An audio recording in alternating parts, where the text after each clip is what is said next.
सर्वांना आदिवासी दिनाच्या हार्दिक हार्दिक शुभेच्छा. मित्रांनो, आदिवासी हा शब्द आदि व वासी ह्या दोन शब्दांपासून बनलेला असून याचा अर्थ प्राचीन काळापासून वास्तव्य करणारे असाही होतो. मित्रांनो, आदिवासी समाजाने आपली पारंपरिक अशी वैशिष्ट्यपूर्ण संस्कृती जपली आहे. राज्याचे बंडकरी, राष्ट्राचे राजे, कीर्तिवंत गुणवंत असे राघोजी भांगरे काळ कुणासाठी थांबतोय पण नाही, त्याच काळाच्या छाताडावर पाय घेऊन स्वातंत्र्याचे जोड पेटविणारे असे बिरसा मुंडा. वाघ हा जंगलाचा राखणदार आहे, त्याला मारू नका. वाघ हा जंगलाचा राखणदार आहे, त्याला मारू नका. त्याला मारलं तरी निसर्ग चक्र थांबल्याशिवाय राहणार नाही, थांबल्याशिवाय राहणार नाही. अहो, सूर्य म्हणजे या विश्वाची प्राण शक्ती आहे.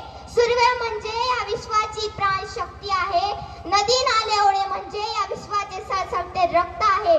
झाडे वृक्ष म्हणजे या विश्वाचे धडधडते हृदय आहे, धडधडते हृदय आहे.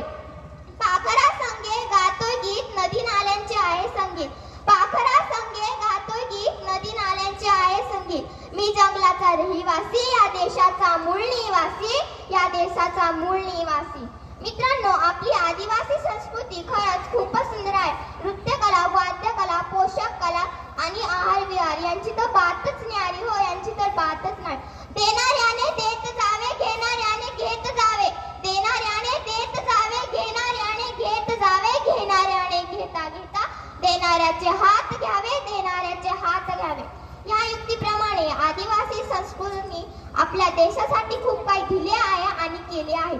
तरी स्वतः मात्र आज ही उपेक्षित जीवन जगत आहे. बेरोजगारी, मजुरी, बालमजुरी अशा अनेक समस्यांनी आदिवासी समाजाला तोंड द्यावे लागते. त्यांच्या ह्या समस्या सोडवण्यासाठी राष्ट्रसंघयुक्ताने 9 ऑगस्ट हा दिवस जागतिक आदिवासी दिन म्हणून साजरा करण्यात येईल असे घोषित केले. तेव्हापासून तर आजपर्यंत आपण जागतिक आदिवासी दिन साजरा करतो. शेवटी जाता जाता एवढंच बोलावंसे वाटते, शेवटी जाता जाता एवढंच बोलावंसे वाटते. आदिवासी बांधवा उठ आता, आदिवासी बांधवा उठ आता, पसरव तुझे बाहू. आदिवासी बांधवा उठ आता, पसरव तुझे बाहू.